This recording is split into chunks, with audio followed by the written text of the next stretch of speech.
Hello, I'm Panos Kotzathanasis, and this is Asian Movie Pulse Interviews. Today I'm here with Angeline Gragasin, whose film Myself When I'm Real was selected to the 2025 Los Angeles Asian Pacific Film Festival. How are you, Angeline?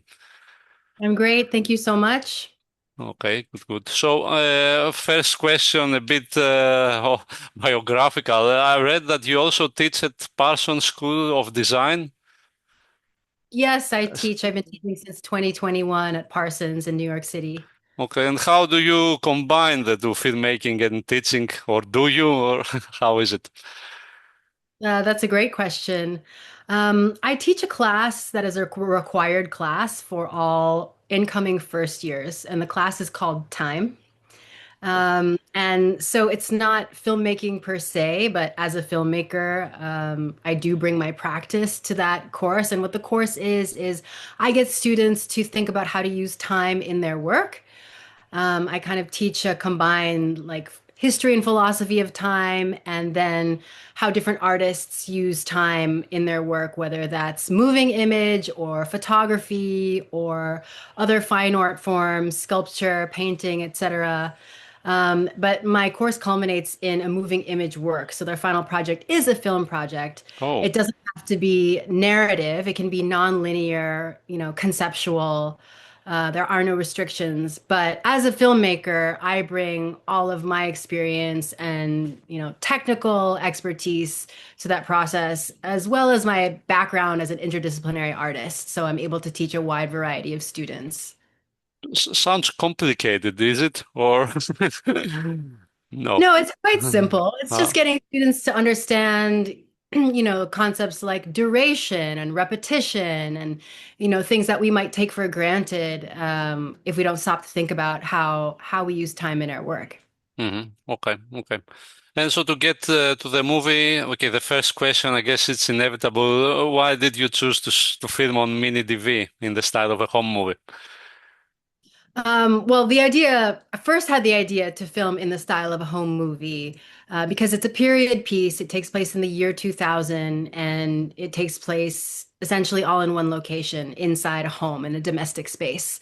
And I really wanted to motivate the camera operator. I wanted to clarify what is the perspective of the camera and why, and when and how does it move and why, and what is the viewer focusing on and why. And I became very interested in this idea of trying to mimic an authentic archival home movie from that time period. And my DP, Eugen Yohei, had the idea to film on the same camera that Thomas Vinterberg shot Festen on, Hmm. 1998, 1999 film. But the only difference between that film and our film is that whereas Vinterberg decided to transpose that to 35 millimeter film for theatrical release, we decided to keep ours in the pure raw mini DV format. And so all of the glitches and artifacts that you see are produced in camera. There's no post-production visual effects nor color correction. And I like that. I like the raw archival quality of the texture of mini DV. Hmm. And were there any challenges in shooting in that format? And how did you work with your DP, let's say, about There were very many challenges. it? We only shot on one camera. Um, and, that forced us to be much more intentional and economical and because it's on tape, right? We don't have infinite digital data cards to fill up. We had to just be much more intentional with what we were shooting when we were rolling camera, which forced me as a filmmaker to be much more intentional with the storytelling. So we had a very, I would say, rigorous, disciplined shot list. We knew exactly when and how we were moving the camera and why, as I said. And the fact that we didn't have an external monitor because the camera is so old, it's incompatible with today's digital monitors.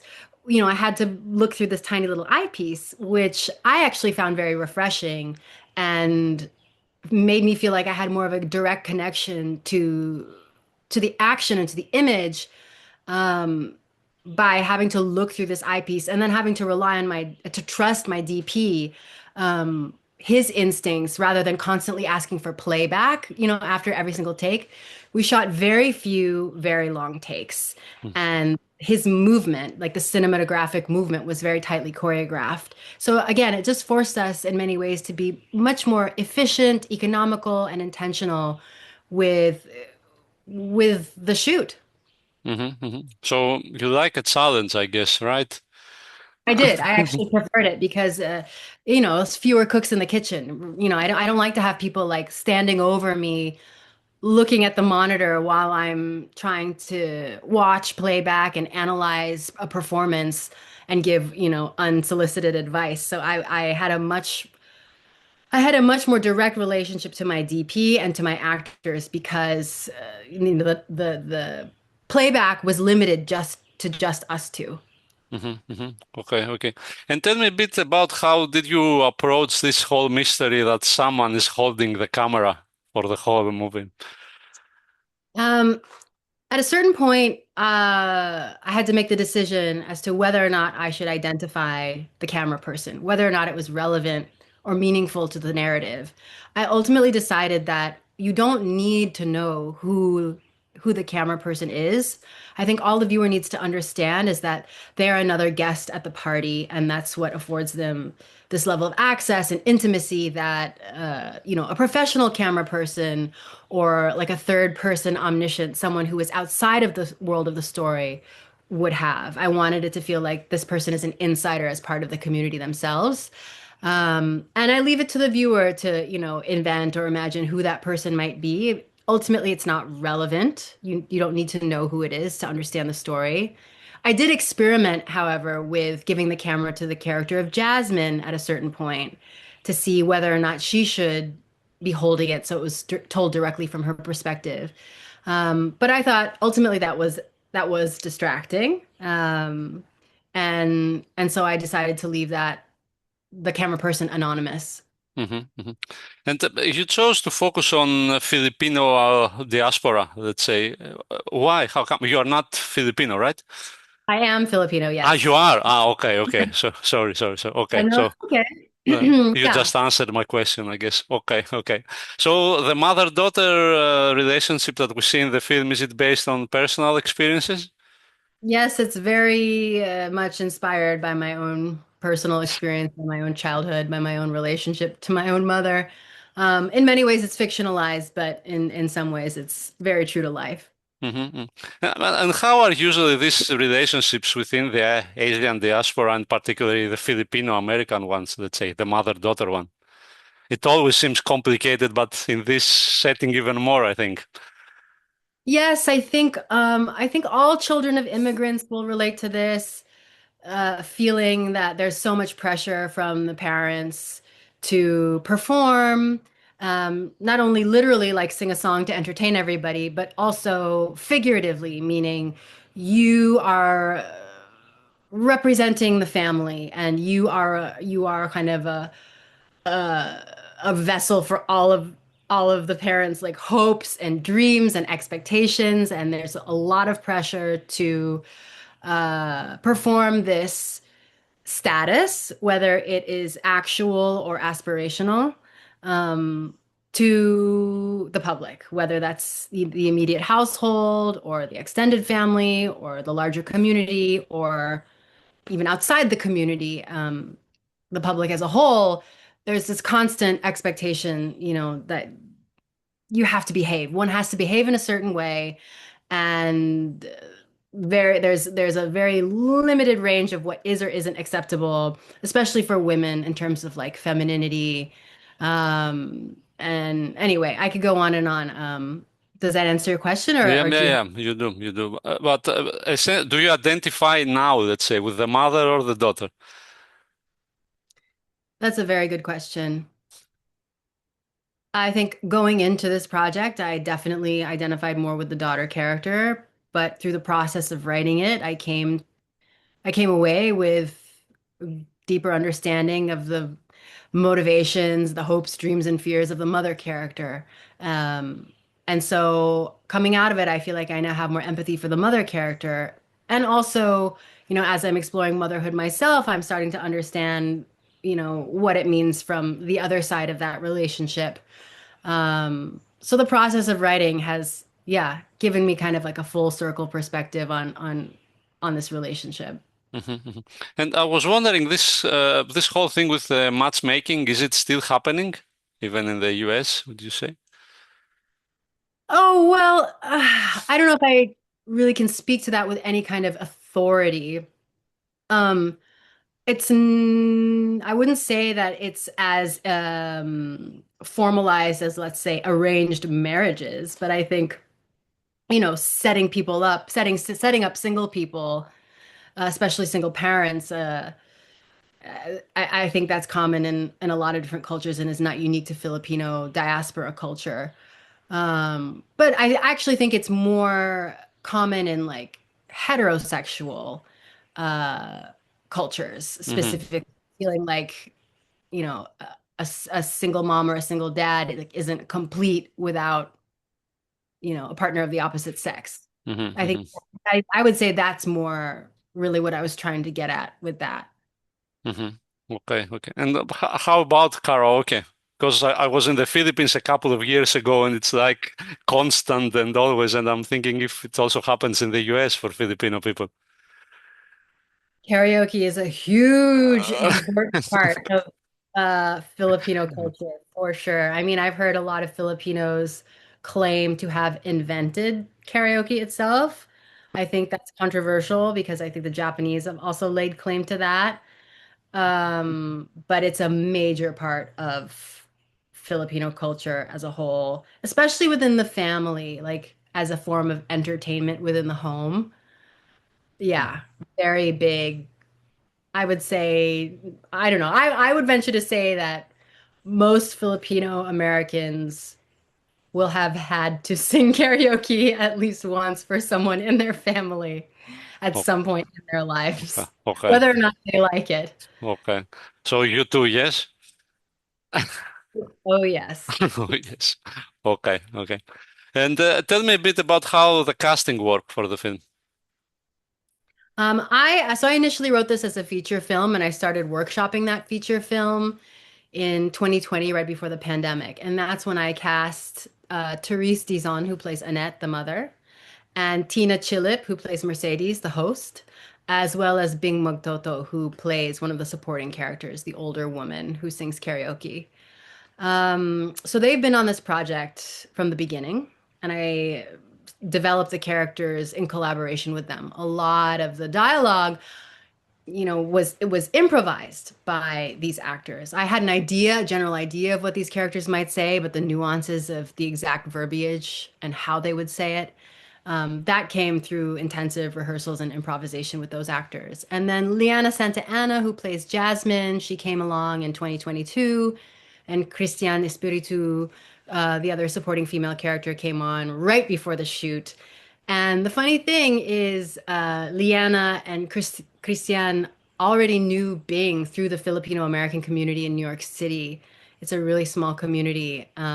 So there was already this kind of family vibe that was created organically, not only from the fact that people knew each other, or at least were acquainted with each other, but also, all of us being either native Filipino or Filipino American and sharing that heritage and culture, I think brought us closer together because this film, was an opportunity for us to share that experience with a wider public, which is, I would say, still quite rare in this country. Hmm. Hmm. And how was your cooperation with them in general? Do you allow them to improvise or are you strict with your actors? Well, it's very tightly scripted, and the dialogue there, I know which points in the dialogue must be spoken in order for the plot to make sense, right? For the story to make sense. But again, there's a lot of latitude in that. So I love working with actors. I love incorporating their improvisation into the performance. Um, they're not going to go talk about something random. They're going to, talk about a very specific thing. Like, for example, the scene in which the table is interrogating Annette, that scene was actually entirely improvised on set. That's the one scene in the film that was not scripted in advance. I realized after watching playback that something wasn't working in a previous scene, and I thought in that moment, we have to write something else, otherwise it's not going to make sense. We need to better understand the conflict here. So I just gave the ensemble three questions to ask. Where is Jasmine's father?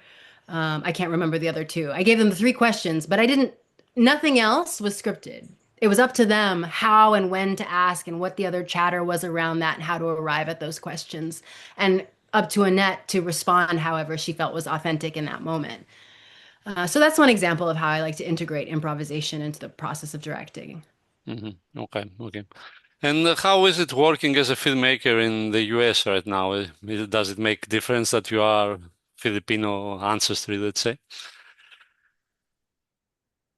That's a very good question. Um, how do I answer that?